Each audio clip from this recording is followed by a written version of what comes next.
كان هناك ضفدع صغير يعيش في بركة هادئة. كان الضفدع يحب القفز واللعب طوال اليوم.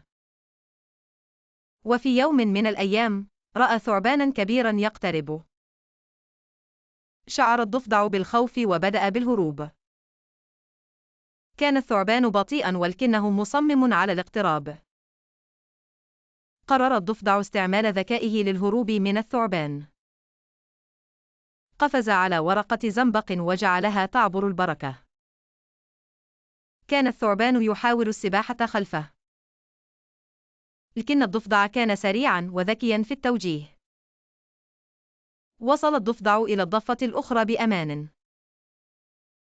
نظر إلى الثعبان وقال: لقد نجوت. شعر الضفدع بالذكاء لقدرته على الهروب. الثعبان استسلم وقرر العودة.